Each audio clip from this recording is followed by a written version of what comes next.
This week, a video went viral on social media after it was posted by someone on Facebook called Eugene Kenge. The video shows a man who goes by the name of Joseph performing a skit where he was pretending to be on a phone call. With these acting stunts, it is believed that this is what he usually does as a form of asking for donations.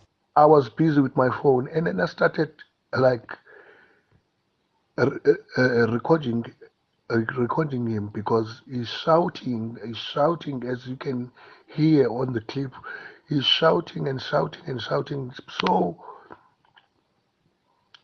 and then keep on asking asking other people about the spelling of his name, and like to me, I was like, wow, this guy is such an entertainer. We then visited a public taxi rank in Pretoria at Bosman, where we asked former taxi drivers and vendors about how entertainment happening within public transport was exciting and how they made money from the train stations and taxi ranks. I'm fine. So tell us, you say you were a former taxi driver before. What happened?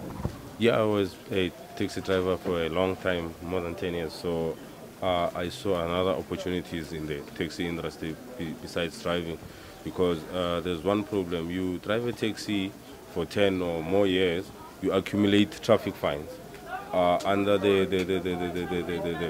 owner's name. I took a chance to taste the Bradford Simon had been selling to the taxi commuters to make a living for his family.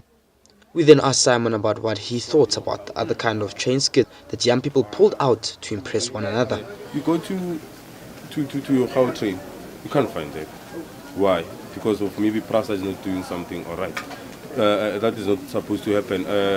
It happened in Joburg. Kids were killed, and it's small kids who do that. But if you can try and educate our youth how dangerous it is to do such things, there is not entertainment. It's like risking with your life. Entertainment is one thing, risking with your life is another. There's always a way to make a living off your given talent, and for some people like Joseph, this is more of a working lifestyle activity for them. Lily Treaty, Bosman, Pretoria.